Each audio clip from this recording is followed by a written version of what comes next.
More than a couple of hundred bills take effect January 1st, and one of them we'll highlight is the Safe Gun Storage Act.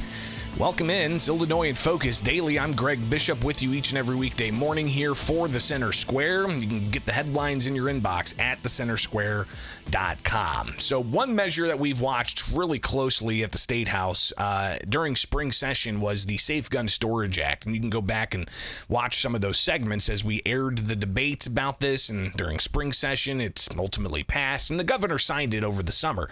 Well, significant provisions take effect January 1st. And what it does, we hear from U.S. LawShield President Kirk Evans. He's also an attorney, and he discussed with me late last week what this measure ultimately does in the state of Illinois, dealing with liability, safe gun handling, who has to lock their firearms up whenever who's in their house. Here's Kirk Evans. All right, so Illinois already had a safe gun storage statute, but the new statute makes a whole bunch of changes to that. So we can go sort of one by one through those. So under the old statute, all of the penalties and criminal penalties attached if the firearm was accessible by a child under age 14, that has now been bumped up to under age 18. So it's now going to apply to additional minors.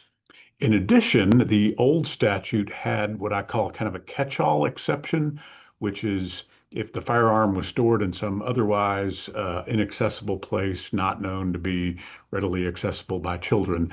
That has been eliminated. Now, basically, the only way you can store it is in a locked container or on your person where it cannot be accessed by the person under the age of 18. Next, sort of the big one is the statute adds two additional categories of folks who you can't allow access to firearms, and those are at-risk persons and prohibited persons. So at-risk persons are defined as folks who have either through their actions or their words indicated that they might harm themselves or others or commit suicide. Obviously, somebody who does a social media post that says they're going to kill themselves or something, that's an obvious one. But by actions that are not spelled out by words, that's very, very difficult to interpret. Going to be a tough one for the courts and for folks to figure out. And prohibited persons, so that's a prohibited person under either federal or state law from possessing firearms. So think convicted felons, serious domestic violence, things like that. Folks who are not allowed to have firearms under existing law. Can't have those folks accessing the firearms either. So with that being the new statute, they've also added some new civil penalties. It is already a crime under Illinois law. The first time this happens, it's a Class C misdemeanor, which is up to 30 days in jail and up to $1,000 fine. In addition, if it happens more than once, it's a Class A misdemeanor, which is up to a year in prison and a $2,500 fine. That's the penalty before, and that's the penalty under the new statute. But the new statute adds in some civil penalties, which is just tacked on money. If you violate the statute, but really nothing bad happens, just say somebody reports you or a neighbor, sees this or a housekeeper or something like that, it's a additional civil penalty of $500. If a child or at-risk or prohibited person gets a hold of the firearm, but nothing bad happens with it, then it's a civil penalty of $1,000.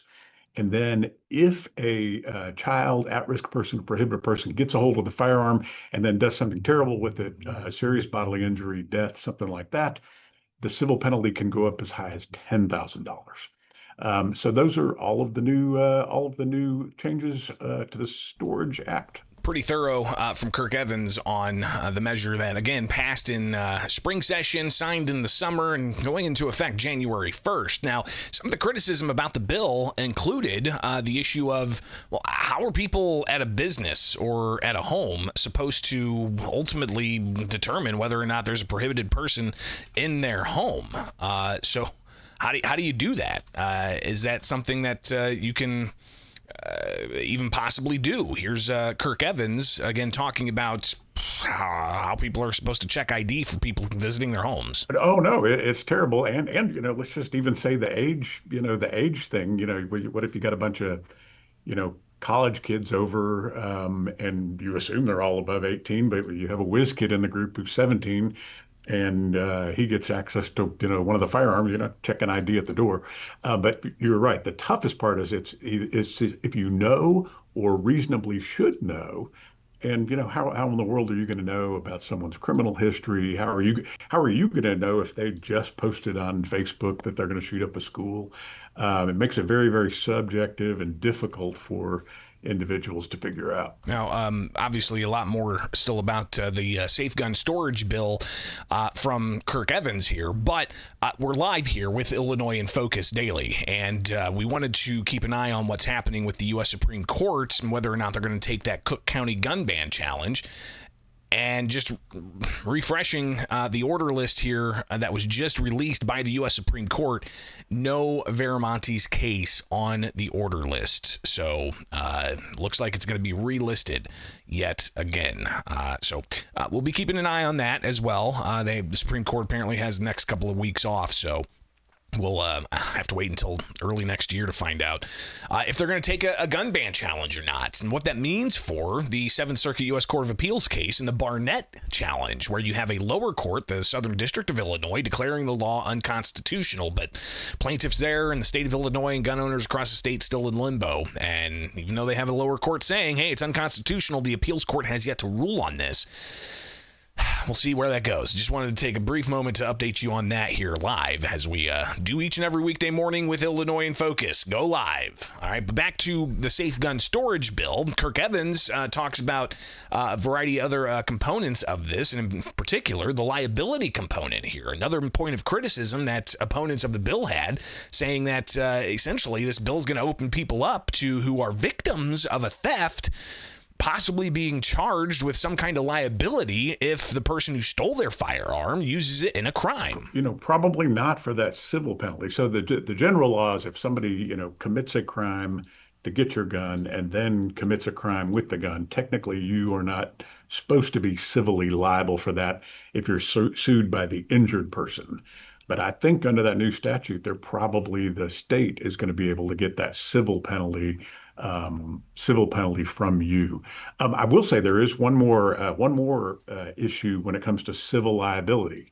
So the new statute, and I didn't mention it, the new statute says that if you violate this statute, that is prima facie evidence in a civil case that you are liable civilly. And that's just a fancy term for, hey, if you violate the statute, you're almost automatically liable in a civil case. It can be rebutted, but you're essentially presumed to be liable in a civil context if they violate the statute. Another major criticism that opponents of the safe gun storage law had when they passed this back in May was this takes away the ability for somebody to properly defend themselves in their own home if they can't have quick access to a firearm, like, for instance, your nightstand next to your bed. You're right. Makes it very, very difficult. So one of the other exceptions is if you've got the firearm on your person. So I know a lot of people are gun nuts out there, but I don't know anybody that sleeps with the firearm, in their holster while they're sleeping or taking a nap. So if it's not on your person, then you have to have it locked up and securely locked up. And unless you got one of those really fancy ones, that you can get to in the dark without screwing up, you're going to have a difficult time quickly accessing that firearm.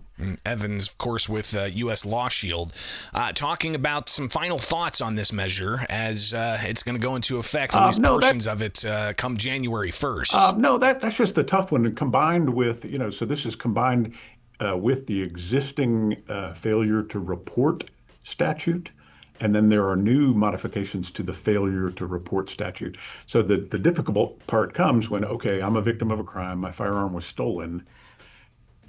Everybody wants to report when their house has been broken into. But what if you have that question mark, oh my gosh, did I have that gun stored properly What if I didn't have, it was on the table and I've got kids, and so I report this to the police. I want them to investigate the robbery, but basically you're implicating yourself in a crime merely by reporting your stolen firearm.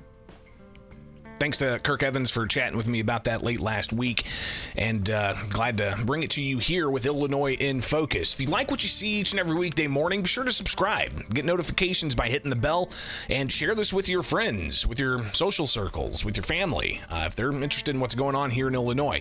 And get them to the Center Square to sign up for that newsletter as well. Free headlines in your inbox. What's going on in Illinois, what's going on around the country, in Washington, D.C. and beyond. And I will tell you, we got big things coming here for the Center Square, so be sure to stay tuned. All right, it's right here with the Center Square. I'm Greg Bishop, and it's Illinois in Focus Daily.